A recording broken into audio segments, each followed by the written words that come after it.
Western democracies పాశ్చాత్య ప్రపంచంలో ideological rift కనిపిస్తుందా? సిద్ధాంతపరంగా జనం పోలరైజ్ అయిపోతున్నారా? వాళ్ళ సమాజాల్లో ఒక రకమైన సివిల్ వార్ బయలుదేరిందా? అంటే ప్రజల్లోనే గ్రూపులు బయలుదేరాయా అంటే నిజమే అని చెప్పాలి. Political violence is a symbol of democratic back slide even in western democracies. In fact ఈ మధ్య మనం వెస్ట్రన్ వరల్డ్లో అమెరికా కావచ్చు, ఫ్రాన్స్ కావచ్చు, బ్రిటన్ కావచ్చు, ఆస్ట్రేలియా కావచ్చు, ఈ దేశాల్లో విపరీతమైన పోలరైజేషన్ చూస్తున్నాం.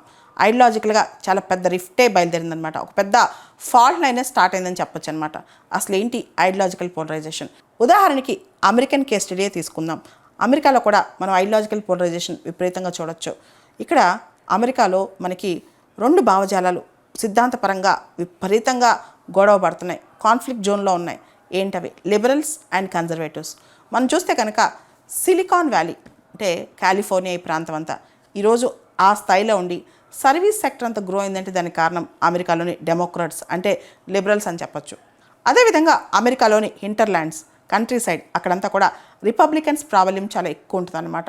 అంటే ఒక పక్క సర్వీస్ సెక్టర్ అంతా కంప్లీట్గా డెమోక్రాట్స్ వైపు మొగ్గు చూపితే, ఇంకో పక్క మ్యానుఫ్యాక్చరింగ్ బెల్ట్ కావచ్చు, అగ్రేరియన్ బెల్ట్ కావచ్చు, వీళ్ళందరూ కూడా రిపబ్లికన్స్ అంటే కన్జర్వేటివ్స్ సపోర్ట్ చేస్తూ ఉంటారనమాట. మనం చూస్తే అమెరికాలో రస్ట్ బెల్ట్ అని ఉంటుంది. ఒకప్పుడు ఆటోమొబైల్ సెక్టర్కి, ఆటో పార్ట్స్కి చాలా ఫేమస్. ఈ రస్ట్ బెల్ట్ మొత్తం కూడా ఎక్కువగా రిపబ్లికన్స్ వైపు ఉంటుంది, కన్జర్వేటివ్స్ వైపు ఉంటుంది. అంతేకాదు అమెరికాలోని south eastern states, agriculture states, Alabama కావచ్చు, మిస్సౌరీ కావచ్చు, ఇవన్నీ కూడా రిపబ్లికన్స్ వైపు ఉంటాయి అన్నమాట.